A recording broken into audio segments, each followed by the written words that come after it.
Olá, queridos, estamos aqui no nosso programa Em Ponto Final, recebendo hoje o nosso querido doutor e pastor Arthur Eduardo, presidente do IALT, que é o Instituto de Aliança Linguística, Teologia e Humanidades do Recife, e estará conosco aqui falando sobre o Apocalipse. Doutor Arthur Eduardo, um prazer recebê-lo aqui mais uma vez no nosso programa, como sempre, com muito conteúdo enriquecedor e que, logicamente, nos abençoa e aos nossos telespectadores. Seja bem-vindo. Obrigado, querido pastor Fábio. É uma alegria, né, estar aqui mais uma vez, né, nessa amada cidade, João Pessoa, também aqui na TV, e espero contribuir aí com um assunto que é muito importante, está sendo muito cogitado, muito falado, né, atualmente. Né, é uma alegria. Ok, vamos lá. Mas antes, porém, é importante falar aqui sobre a questão do IALT, né? Você é o presidente do IALT, que é o Instituto Aliança de Linguística, Teologia e Humanidades, Recife. Fala só um pouco aí sobre a questão do IALT, daquilo que ele oferece para nós. O IALT, Fábio, é um instituto cuja sede está lá em Recife e oferece vários cursos nas humanidades. O carro-chefe do IALT é a teologia. Então hoje nós temos o curso de básico em teologia, né, curso de fundamental, curso de médio em teologia, curso de bacharel em teologia, o mestrado e o doutorado. Esses cursos eles podem ser todos livres e o curso do bacharel é o curso reconhecido, porque o IALT é polo de 4 faculdades. Então nós temos aí parcerias com instituições de ensino superior reconhecidas pelo MEC. Podemos oferecer esses cursos. Além desses, nós temos pós-graduações em várias áreas: psicopedagogia, teologia bíblica, docência do ensino superior, direito eclesiástico. Enfim, são várias pós-graduações. É completo, né? É um instituto que tem acesso a graças a Deus, né? Todas as áreas. Curso de psicanálise, curso de capelania, cursos avulsos, então, cursos de extensão. Então eu convidaria o telespectador a acessar, né, as nossas redes sociais, no Instagram, no Facebook e o nosso site www.ialt.com.br.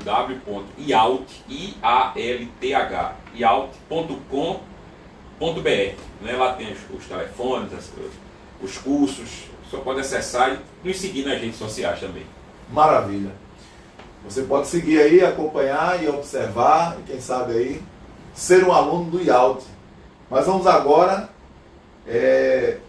trabalharmos esse tema tão polêmico, muito abençoador, muito enriquecedor, mas sempre na perspectiva, acredito, de todos, polêmico, que é um livro, digamos, de mistérios, né? O Apocalipse. Esse assunto, o doutor Arthur Eduardo, tem hoje, mais do que nunca, chamado a atenção por vários aspectos, né? E um deles está relacionado, logicamente, ao fim do mundo, essa transição de governos mundiais, etc. Mas vamos pontuar para que o nosso telespectador possa ter, de certo modo, uma compreensão maior e melhor. O Apocalipse é um livro para nos fazer medo ou é um livro para nos trazer uma mensagem? Vamos fazer aqui um exórdio do Apocalipse, inicialmente. Olha, nenhum livro da Bíblia é para nos trazer medo, né? Nenhum livro da Bíblia tem essa prerrogativa. O Apocalipse é um livro que, na verdade, é uma revelação. O próprio nome, Apocalipse, quer dizer revelação. Então, é a revelação que Deus deu a um homem chamado João, cuja história é motivo de disputa na igreja. Por quê? Porque para alguns, este é o João apóstolo, irmão de Tiago. Para outros, não é João apóstolo, mas é um discípulo de Jesus, chamado João. Cada um tem seus motivos, né, de defender uma autoria do Apocalipse. Mas, particularmente, para mim, foi João apóstolo, o apóstolo João. E o apóstolo João tem uma visão, quando ele está, segundo ele mesmo diz, no livro do Apocalipse, no capítulo 1, na ilha de Patmos, que era uma ilha prisão grega, onde os romanos colocavam presos políticos, exilavam para a ilha prisão chamada Patmos, né? Fica ali na costa onde hoje é a Turquia, na Ásia Menor. João diz que por causa do testemunho de Jesus se viu na ilha de Patmos. E é lá que ele tem as visões do Apocalipse.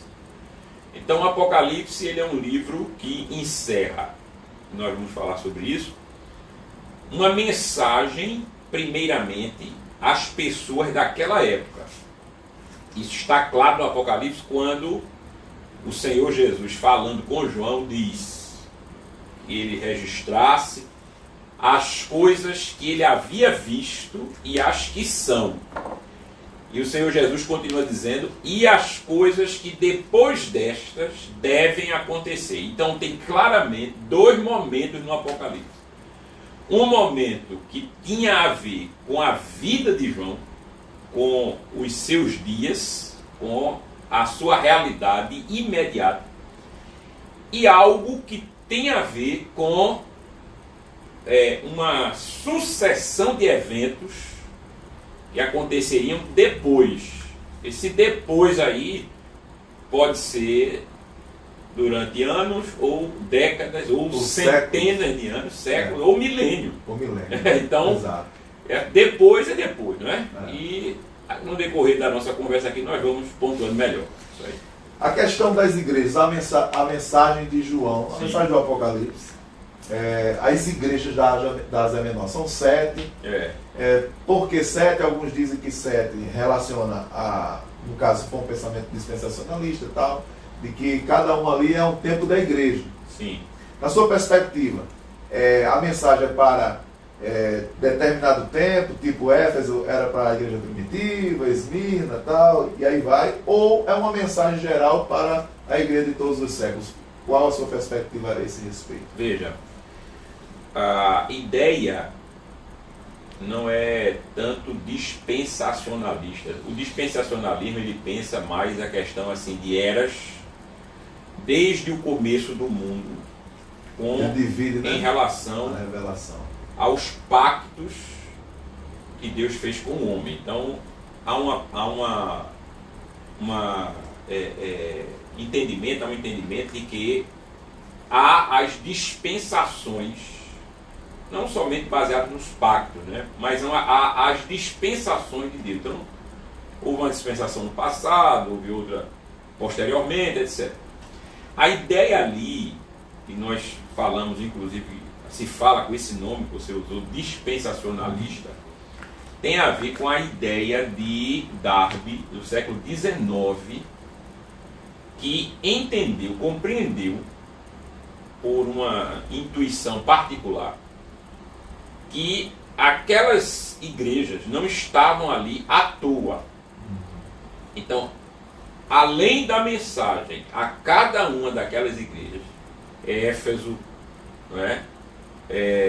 Esmirna, Sardes, Pérgamo, Tiatira, Filadélfia, Laodiceia, além daquelas igrejas receberem uma mensagem imediata, mediante estas mensagens, a igreja, de modo geral, em todas as épocas, ela deveria, de acordo com o pensamento de Darby, ela deveria se ver em uma época, deveria compreender que cada igreja significaria uma época, sendo a igreja primitiva a igreja de Éfeso, e a igreja dos últimos dias a igreja de Laodiceia. Não é? Bem parecido. Eu acho uma ideia interessante, mas veja, o fato de achar a ideia interessante não quer dizer primeiro que eu testifico com a ideia. Eu acho uma ideia muito interessante, mas eu penso que ela é no máximo isso, uma especulação. No caso Darby, ele no caso foi como se fosse ele teve uma revelação particular. Não, é uma compreensão dele, não foi uma revelação. Uma compreensão. Uma forma dele interpretar o contexto. Isso. Por quê? Porque o 7, assim como outros números, tem uma importância indiscutível no Apocalipse. Numerologia bíblica, né? É, indiscutível. Agora, por que o número é importante? Porque é o número que nós chamamos da completude. Então, o número 7 é o número que completa uma obra. E por que ele é importante na Bíblia? Porque Deus fez o mundo em 6 dias e descansou no 7º. E aí você tem a completude da obra divina. Então, tudo mais na Bíblia que tem uma recorrência ao número 7 tem a ver com a criação. E a criação tem a ver com estágios. Então você tem o dia 1, o dia 2, o dia 3, o dia 4, o dia 5. Então, por causa disto, você tem a ligação de Darby das 7 igrejas com 7 períodos, 7 estágios. Não é que eu repito, é uma ideia interessante, mas é especulativa. Entendi. Então você tem esse primeiro momento, a mensagem às igrejas.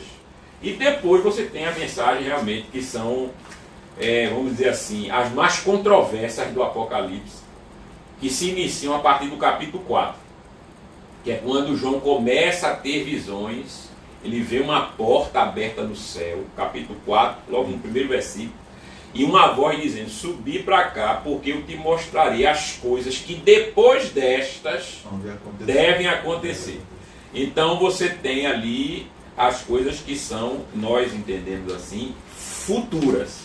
Não é? Coisas futuras a partir do capítulo 4. Então capítulos 2 e 3, mensagens às igrejas, tem a ver com aquilo que dizia respeito aos dias de João. Aquilo que João conhecia, aquilo que ele era testemunha. E a partir do capítulo 4, aí sim, você tem mensagens futuras. Né?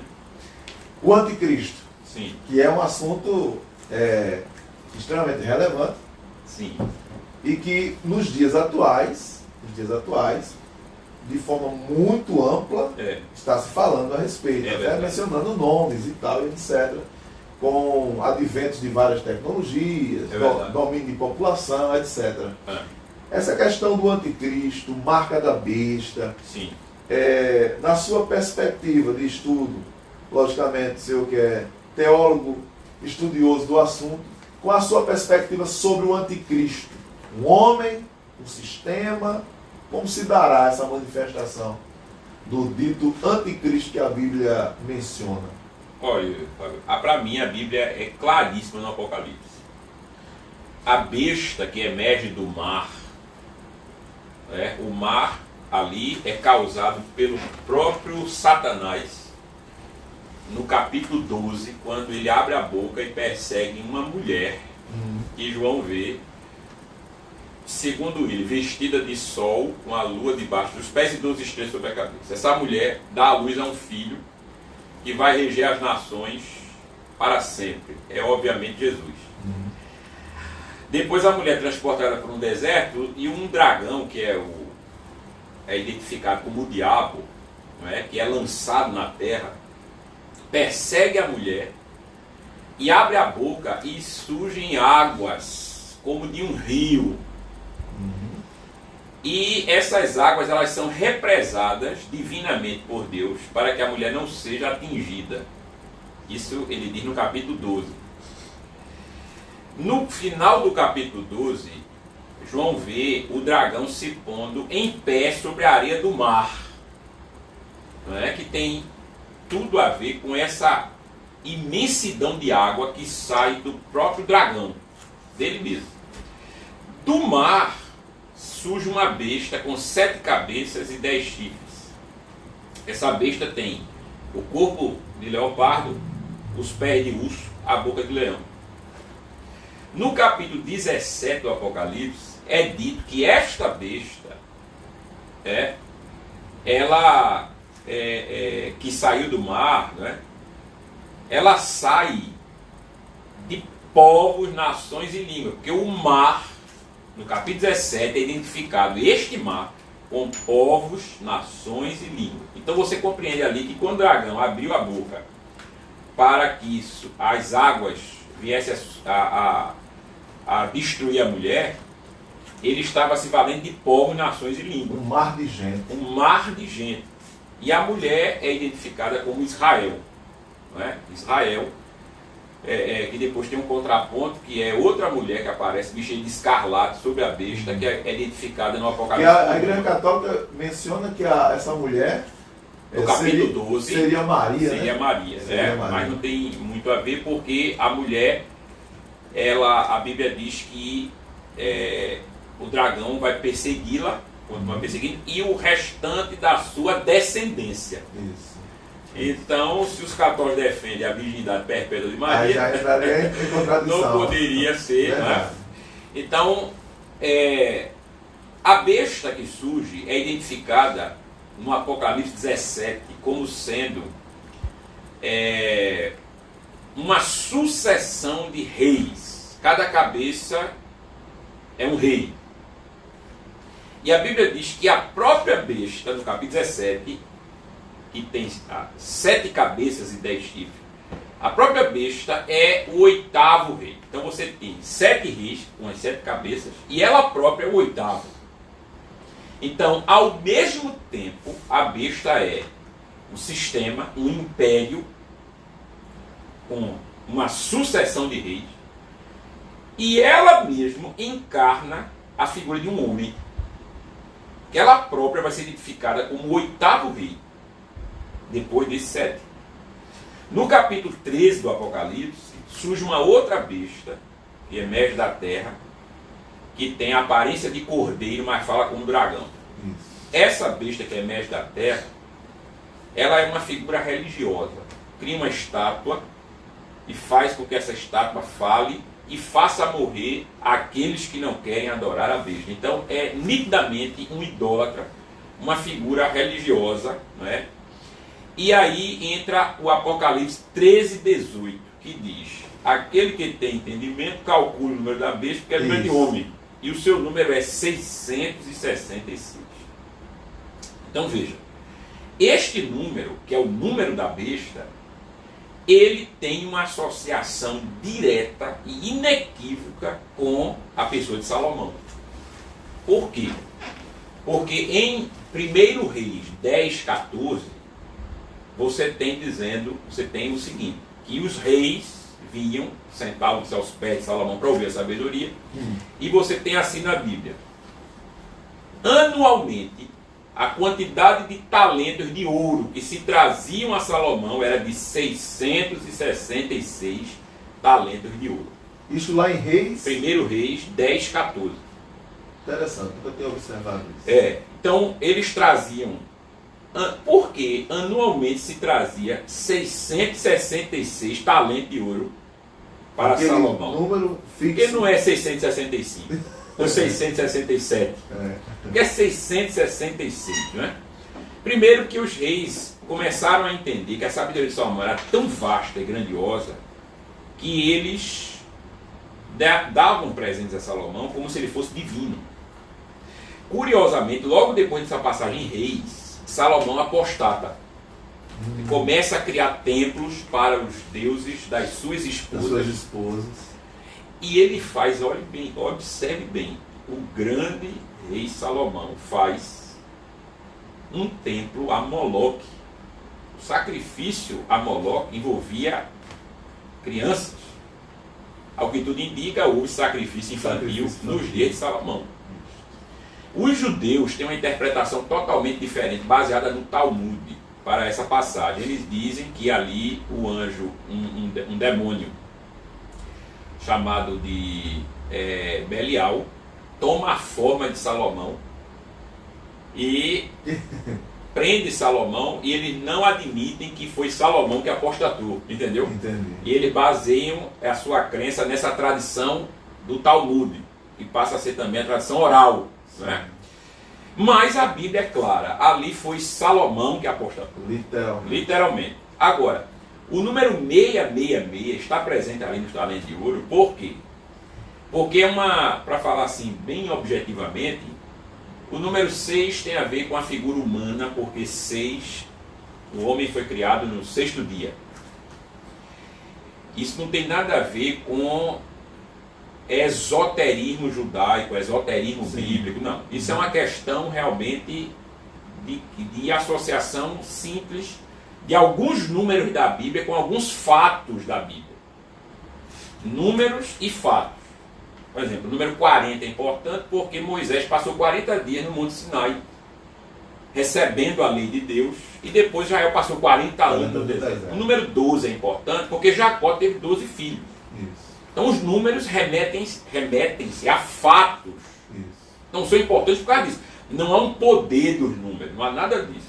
Questão mística. Não. Isso quem dá são os homens posteriormente. Então, o número 3 tem a ver com o triângulo. E desde épocas imemoriais, o triângulo, a solidez da figura do triângulo, não é? Que é a primeira figura geométrica. Você não pode ter nenhuma figura geométrica com menos de 3 ângulos. A primeira é o triângulo. Todas as demais, elas acontecem... Isso atribui muito a questão de simbolismos, né? Então, o triângulo, que é uma figura de solidez, é associado à divindade. Então, o que é o 666? É um homem divinizado. Um homem se fazendo Deus. Esta era a mensagem dos reis quando levavam 666 talentos de ouro a Salomão anualmente. Eles estavam dizendo, você não é somente um homem, você é um Deus. E Salomão recebeu aquela oferta, né? Ele recebia aquela oferta. Então, quando a Bíblia diz, quem tem entendimento, calcule o número da besta, porque não é porque é número de homem, e o seu número é 666, veja, a Bíblia não está dizendo para que nós usemos gematria, como os cristãos fizeram, associando as letras do alfabeto grego, hebraico, a nome de César, a político. Veja, a gente, nesse caso, inevitavelmente, a numerologia, nesse sentido, vai associar sempre com personalidade ao longo da história. Veja quantos anticristos surgiram com essas associações. E nunca foi nenhum deles. E nunca será. Porque o que a Bíblia está fazendo no Apocalipse é apontar para a Escritura. O Apocalipse inteiro é um apanhado da própria Bíblia. Então o que ela está fazendo, o que João está fazendo é dizer assim, procure na Escritura, porque lá você tem a resposta de quem é a besta. E a Escritura está apontando, veja, para um Messias, um Machias, ungido. Messias é ungido, que, no caso de Salomão, era um rei. O rei era ungido, o sacerdote era ungido. Então, o que ele está dizendo ali no Apocalipse é que a besta, muito provavelmente, será considerada, inclusive pelos judeus, um rei. Ou seja, Não nos esqueçamos que os judeus não consideram Jesus como o Messias. Exato. Eles acham que Jesus foi um embusteiro, um falso profeta. Paulo foi um apóstata. E os judeus estão esperando o Messias. O Messias dos judeus, veja, e é isso que muita gente deixa escapar.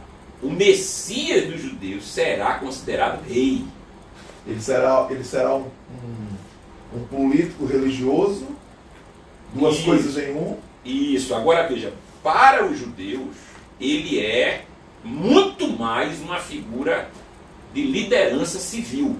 Então, assim como os reis de outrora olhavam para Salomão como o homem-deus, os judeus irão olhar para este rei como o homem-deus. Aonde você tem isso?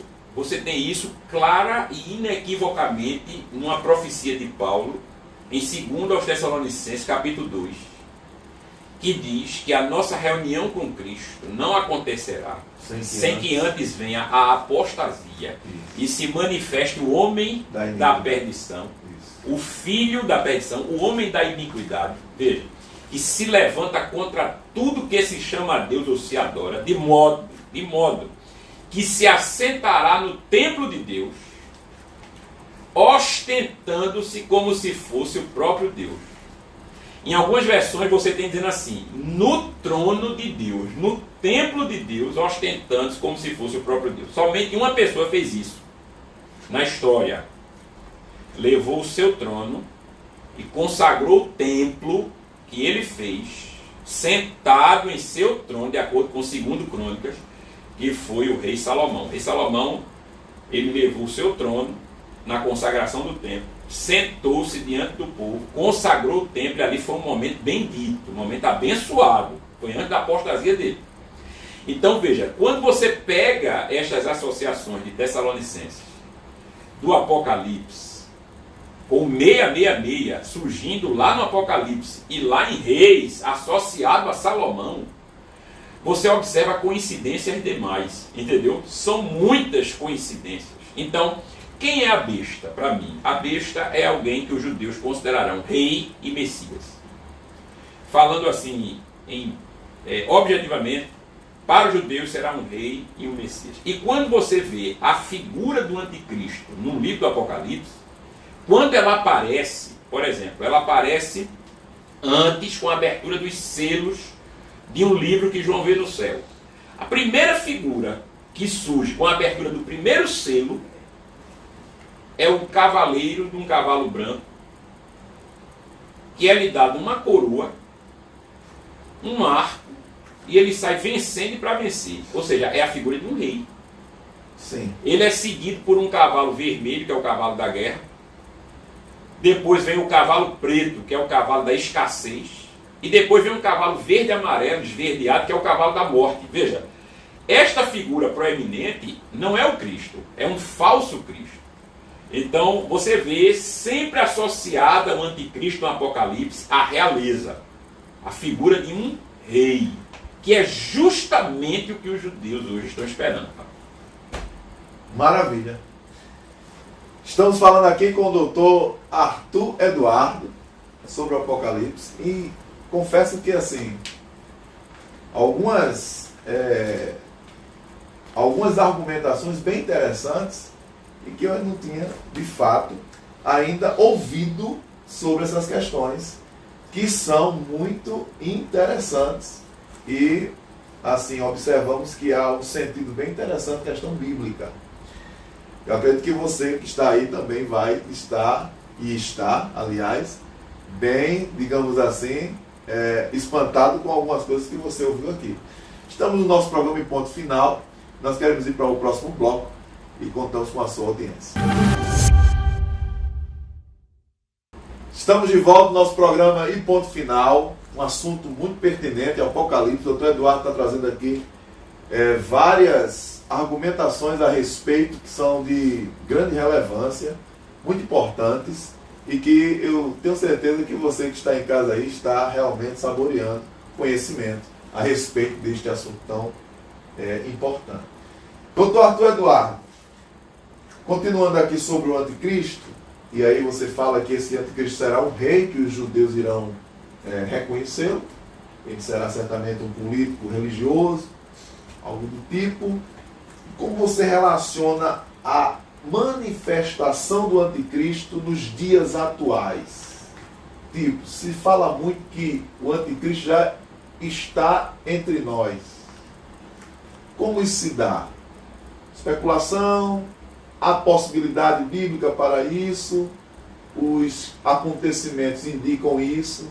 Qual a sua perspectiva? E como relacionar também as questões mundiais, domínio de governo, domínio de população, etc. Fale sobre isso para que nós possamos ter uma perspectiva da sua visão. Meu querido, veja, para que João pudesse escrever e ele pudesse também compreender algo do que viria, porque João viu muitas coisas que ele não compreendia, né? Porque ele estava, como eu penso que a visão do Apocalipse é futurista, muito dela é futurista para João, então você tinha alguns elementos que João viu, previu, que ele não compreenderia. Então ele tinha que ter um padrão de referência. O que acontecerá no fim será mais ou menos aquilo que houve nos dias de João. Então você tem, nos dias de João, o Império Romano como sendo a grande marca de controle mundial. E com a característica nos dias de João fortemente anticristã. O imperador era o centro, né? E nos dias de João, o Império Romano já se punha como um opositor da fé cristã. Então você tem 7 cabeças. Se você pega, por exemplo, e coloca João, um exemplo, nos dias de Vespasiano, que é o César responsável pela destruição do templo dos judeus, não é? Pelo fim, vamos dizer assim, do reino de Israel. Ele mandou seu filho Tito, que foi vitorioso depois de uma campanha de anos, Ele crucifica, veja bem, 500 judeus somente na entrada de Jerusalém. Nossa. Então você tem Vespasiano ali como, penso eu, como um marco, não é? Nesse período. Você compreende bem o que João quis dizer quando um anjo lhe explica sobre as cabeças do Apocalipse. Ele diz o seguinte: as cabeças que viste são reis, dos quais 5 caíram. Um existe, é o 6º, e o outro, quando vier, o 7º, vai durar pouco tempo. E ele, a besta, né, próprio animal, é o 8º rei. Então, situando hipoteticamente João no período de Vespasiano, você tem Augusto César, o primeiro imperador, você tem Tibério, o segundo, você tem Calígula, o terceiro, Cláudio, o quarto, e Nero, o quinto. Nero se mata e acaba com uma dinastia chamada Júlio-Claudiana. Ele psicopata, né? Ele se matou. Nero se mata e acaba uma dinastia de César. Surge uma outra dinastia com o general Vespasiano, depois de 1 ano de guerra civil. O interessante é que, na visão do Apocalipse, João vê uma das cabeças ferida mortalmente. Mas essa cabeça é miraculosamente curada. Veja, quando Nero se mata, Roma entra num período de guerra civil de aproximadamente 11 meses. E todos pensavam que o Império Romano estava destruído, ia ser dividido, até que surge esse general Vespasiano. Ele vence os inimigos e unifica o Império e eleva o Império Romano a um patamar de glória nunca antes visto. Ele começa, por exemplo, a fazer o Coliseu, que é completado no dia dos seus filhos. O Coliseu era uma arena romana, né? Nós temos as ruínas hoje na Itália, em Roma. O Coliseu, ele dava para 50 mil pessoas. Você tem uma ideia, Fábio, disso? A Ilha do Retiro, lá do Esporte Clube do Recife, na Ilha do Retiro cabem 39 mil pessoas. Então veja, o Coliseu... Quem é de Santa Cruz já fica com raiva. Só para efeito de comparação. Quem é do Coliseu... na época do Coliseu, você tinha 50 mil pessoas naquele estádio, que era o maior do mundo. Então, você compreende as pessoas dizendo... Extraordinário isso. Quem é semelhante à besta? Quem pode pelejar contra ela? Veja, depois de Vespasiano, que é o 6º na cabeça, nessa interpretação, você tem um que viria depois, mas que reinaria pouco tempo. Quem reina depois de Vespasiano é seu filho, Tito. E dentre todos os Césares do século I, ele só reinou 2 anos. Foi o que menos reinou. Veja bem. O anjo diz a João que a própria besta é o 8º rei. Quem é que reina depois de Tito, que só reina 2 anos? Que é o que menos reina no século I. É o seu irmão Domiciano, também filho de Vespasiano.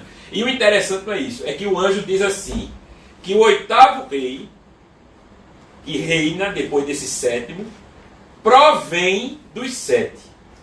Ou seja, esse 8º, ele provém, ele é um descendente dos 7. Ora, Domiciano, que é considerado a besta, não é? Nos dias de João, por que ele é considerado a besta? Porque Domiciano era extraordinariamente cruel, ardiloso, elevou o culto ao imperador num patamar nunca visto, exigia adoração como se fosse um Deus. Ele se intitula Senhor e Deus, e ele foi tão cruel que ele é o único César de todo o Império Romano. Olha, o Império Romano durou 500 anos. Ele é o único César de todo o Império Romano que, após a morte, o Senado proclamou uma damnatio memoriae, uma danação, uma condenação da memória dele. Ele foi o único César que teve a memória apagada, condenada de tão mau e cruel que foi. Veja que ele se encaixa perfeitamente na figura de um sádico, né? E no caso ali, anticristão. Então você tem, esta é a realidade dos dias de João. Ora, se nós vemos algo assim como um prenúncio do que virá, uma imagem, uma referência do que virá, eu penso, Fábio, que nós não estamos atualmente nos dias do anticristo. Isso é uma percepção minha. Mas nós estamos vivendo dias que testemunharão o surgimento, sim, deste sistema. Isso nós já temos visto. Esse sistema é o que hoje eu entendo ser a nova ordem mundial. Uma nova ordem mundial está para eclodir no mundo. Isso é indiscutível. Essa nova ordem mundial, ela será liderada por uma sucessão de imperadores, de reis, como foi no passado. Ao final dessa série, nós teremos sim, em uma época em que a fé será extremamente escassa, os cristãos serão a absoluta minoria. Se existir ainda algum resquício do cristianismo, será escondido, será clandestino. E aí nós teremos uma apostasia generalizada, conforme predisse propriamente dita, né? E é por isso que eu acredito que nós veremos o surgimento oficial, efetivo desse sistema. Mas eu não sei se nós veremos a figura do anticristo. Porque para mim, a figura do anticristo, ela vem ao fim desse período. Como foi no passado. Como foi no passado. Entendeu? Eu não sei se veremos a reconstrução do templo dos judeus, da besta, no caso do homem, se sentando no templo, ostentando-se como se fosse o próprio Deus. Eu não sei se veremos isso. Eu não sei. Eu penso que a nossa geração não verá isso. Mas nós veremos, sem dúvida nenhuma, o surgimento desse sistema, dessa nova ordem mundial. E eu lembro que quando Jesus falou da sua volta, o Senhor Jesus, ele disse, quando o Filho do Homem voltar, encontrará fé na terra? Hoje está a fé na terra. Está decrescendo. Lucas 18, versículo 7. Mas ele dá uma palavra como se fosse tão escasso que praticamente não existisse. Né? Os homens tivessem sido... será uma época em que, por exemplo, falar de Deus será tipo assim, ridículo. Eu creio que a igreja, ela terminará como ela começou. Nos lares, perseguida e clandestina. Eu creio que a igreja institucional está, isso é uma percepção minha, ou ela se adapta, e aí ela se descaracteriza, transformando-se em outra coisa, mantendo apenas o nome. Quanto mais institucional, ou menos igreja original. Não tenha dúvida, porque o mundo caminha para um status quo violentamente anticristão. Nós já estamos vendo isso hoje. Isso já é perceptível e inegável. Agora, à medida que a coisa avança, os valores estão sendo estabelecidos, eu penso que a igreja ela só existirá verdadeiramente de modo clandestino com o passar do tempo, porque a perseguição ela já se apresenta na linha do horizonte. Eu digo em termos globais, viu? Termos globais. Muito interessante isso. Para nós terminarmos aqui essa questão, porque o assunto é muito, digamos assim, é vasto. É vasto, existe assim várias, digamos assim, temáticas dentro deste assunto que às vezes nós queremos saber, mas o tempo não permite. Mas só para nós fecharmos. Os salvos neste processo, né, que estamos vivendo até chegar a esse momento. Como se dará? Qual a sua perspectiva? Alguns pensam, para aqueles que creem na perda da salvação, para aqueles que não creem na perda da salvação, qual será a esperança da igreja? Ou seja, essa perseguição será tão forte ao ponto de destruir o salvo, de destruir o cristão e fazer com que ele negue a fé? Ou os verdadeiros salvos irão resistir ao dia mal que essas tribulações da manifestação do anticristo dará? Essa é uma questão metafísica muito complicada, muito complexa, né? Porque falar de perda da salvação é algo realmente que compete a Deus no juízo, julgar e dizer o que de fato houve. Agora, que haverá uma apostasia, sim, isso é claro. Isso aí nós não temos dúvida, né? A apostasia é um regresso, é um retorno. Desculpa. Eu vou deixar no silêncio. Tranquilo. fazer, ele vai apostatar. Deixa eu ligar, viu? Pode repetir essa parte, pode. É possível. Porque o que ocorre é o seguinte, o pensamento é aí, logicamente, fazendo aqui menção dos telespectadores, daqueles que nos assistem, tem telespectadores daqueles que creem na perda da salvação e telespectadores daqueles que acreditam que uma vez salvo para sempre. E muitos deles, inclusive esse pensamento dispensacionalista, esse pensamento, a questão até mesmo arminiana e tal, entende-se que neste período, neste processo, esta apostasia, por exemplo, ela acontece para o salvo. É a sua perspectiva? Pode ver, é como eu disse, a questão metafísica da perda da salvação é muito complexa. Eu não saberia dizer se existe nos moldes como nós entendemos a perda da salvação, como nós especulamos, como se perde um objeto, como se perde algo que me pertence. Eu não sei se se dá deste modo. O que significa a perda da salvação? Há todo um debate teológico sobre isto. Eu creio que é possível a apostasia efetiva. A apostasia efetiva significa que ela não é apenas nominal. Porque, veja, se você apostata da fé em um sentido puramente nominal, então, de fato, você nunca foi aquilo que você dizia ser. Por quê? Porque você não pode sair de um lugar onde você nunca esteve. Você não pode sair de um lugar em que você não estava. Quer dizer, isso não é possível.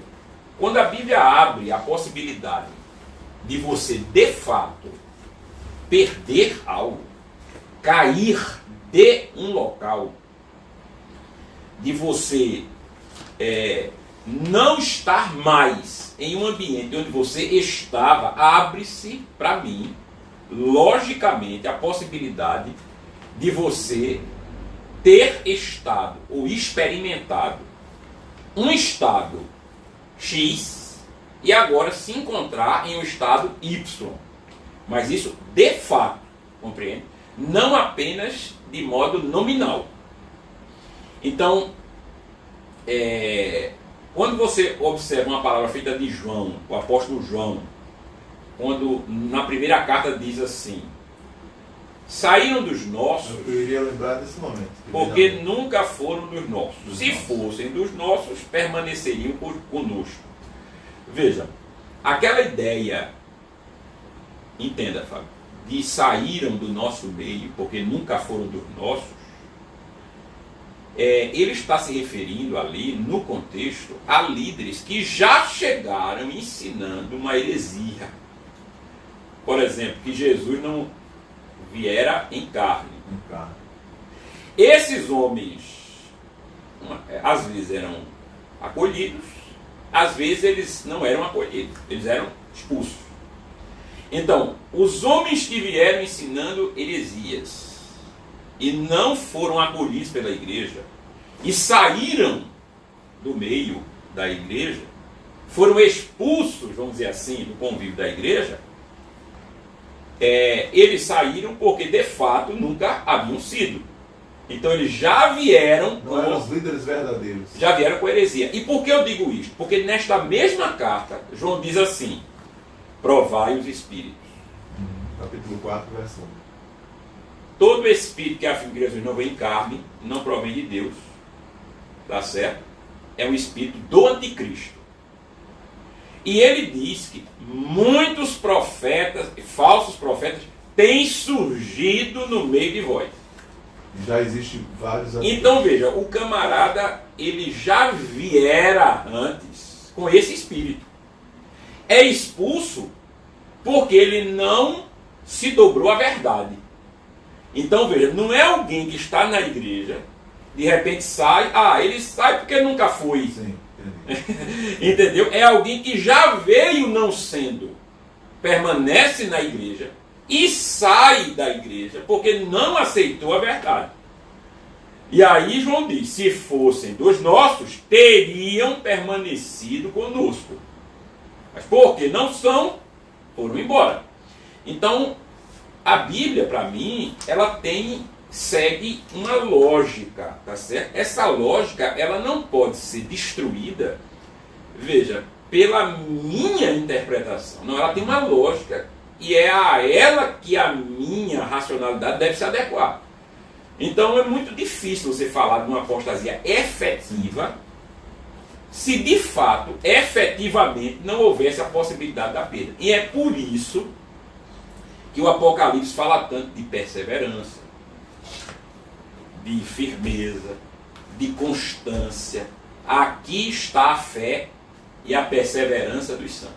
Quer dizer, capítulo 13. Está entendendo? Então, esses avisos eles vêm para que a igreja mantenha-se firme na fé.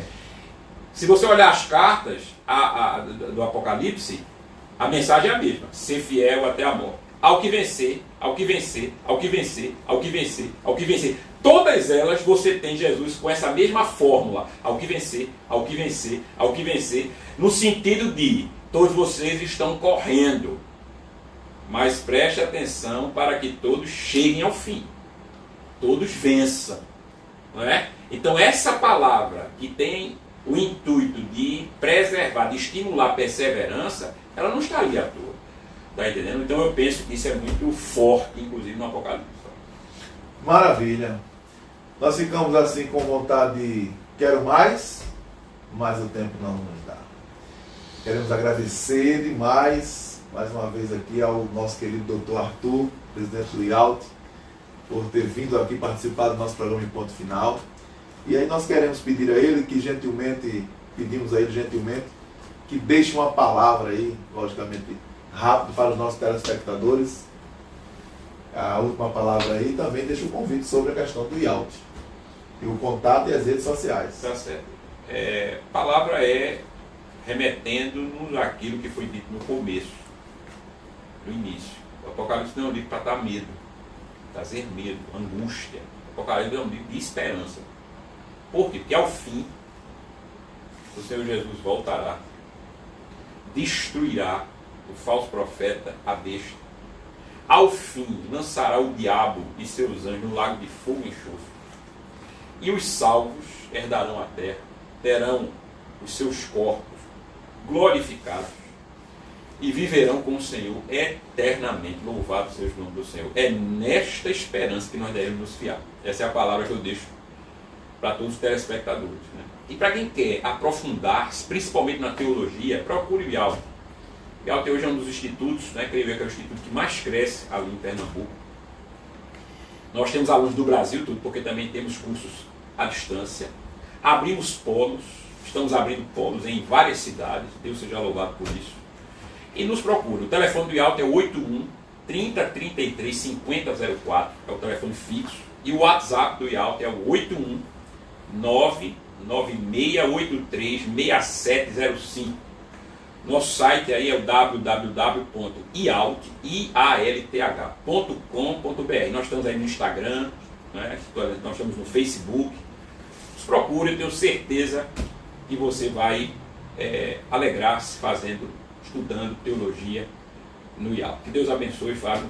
Obrigado pela oportunidade, mais uma vez, de estar aqui, estar conversando com você. Foi uma alegria. Deus abençoe esse programa em nome de Jesus. Queremos agradecer de todo o coração.